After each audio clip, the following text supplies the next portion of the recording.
Hello everyone. In this video, we are going to see about different types of solids present in the wastewater. Normally, wastewater contains mostly the liquid and about 0.1% solids. So, what are the different types of solids available in the wastewater? Floating solids, suspended solids, colloidal solids, and dissolved solids. This is a set of classifications about the solids present in the wastewater. As you can see, the floating solids is always floating above the surface of wastewater. There may be waste plastics, plastic bags, wooden tree cuttings, and some floating plants. So these are all the floating solids in the wastewater. And suspended solids, they are always in the suspension. And colloidal solids, they are charged particles, always have movement within the wastewater or water medium. And dissolved solids, these are like chemicals dissolved in the wastewater.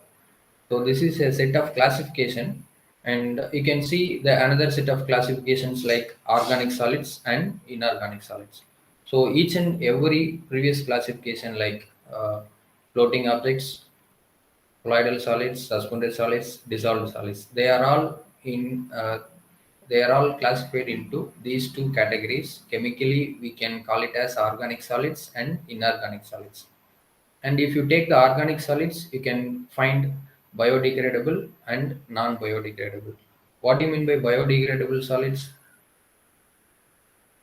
The biodegradable solids are nothing but it can be easily degraded by the microorganisms. By naturally occurring microorganisms, those solids are called as biodegradable organic solids.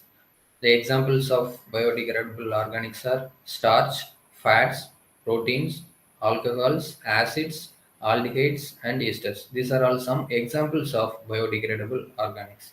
So, when microorganisms try to degrade this organic matter, they utilize this organic matter as their food and they grow up. So, by this way, they degrade the organic matter present in the water or wastewater. So basically, two chemical process happening in the biodegradable organics. Those are oxidation and reduction. As usual, any reaction contains oxidation, either oxidation or reduction process. Here also, the same way these two processes happening for the biodegradable of organic materials.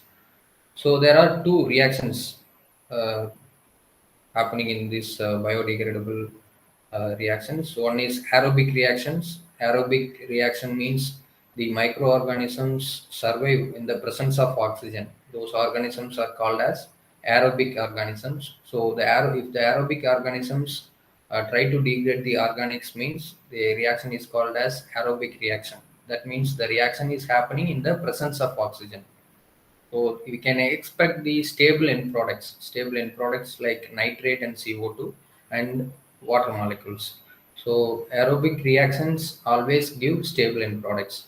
And another reaction called anaerobic reaction. This is happening in the absence of oxygen.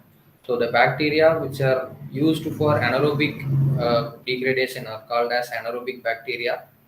So they give very unstable end products like nitrate, then H2S, and methane, CH4. These are all the unstable end products of anaerobic reactions. So there are two reactions. One is aerobic and another one is anaerobic, based on which the bacteria can survive in the presence or absence of oxygen. So this is about the biodegradable organics and how we can measure the biodegradable organics. So we call it as biochemical oxygen demand. It is a direct measurement of biodegradable organics. So what do you mean by BOD? Biochemical oxygen demand. It is nothing but the amount of oxygen consumed during microbial utilization of organics. So as I said in the previous slide, the microorganisms utilize the organics as their food for their survival. So for that, few chemical reactions taking place. So for that reactions, how much oxygen is required? That is called biochemical oxygen demand. So BOD is nothing but the chemical reactions which involves only the microorganisms. So that reactions only we have to consider for this BOD calculation, biochemical oxygen demand.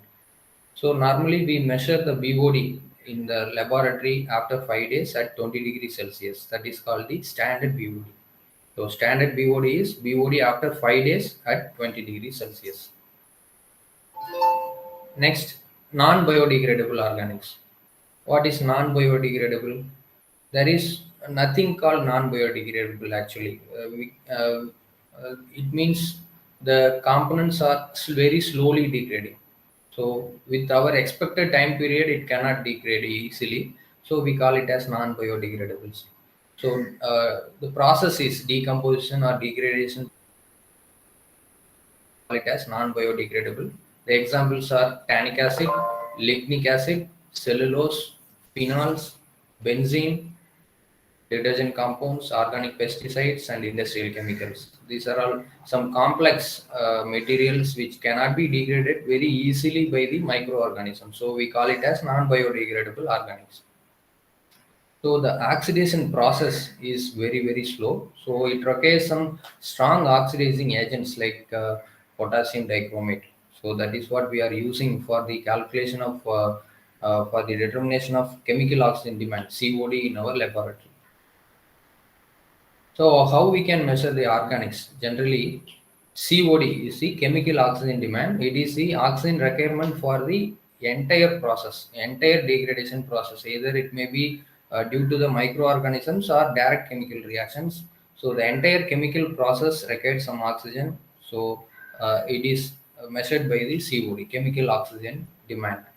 And TOC is another parameter, total organic compound, carbon, and COD and as well as TOC, total organic carbon. It is a measure of both biodegradable and non-biodegradable organics. If you want to measure only the biodegradable organics, you can go with BOD, and you can measure the COD. COD is the total organics measurement. And if you want the component of only the non-biodegradables, you can neglect the BOD from COD. So with this, you can infer that COD will be always higher than the BOD value. Normally, for the domestic sewage, you can expect the BOD value around 250 to 300 milligram per liter or parts per million ppm. So this is about today's session. Thank you.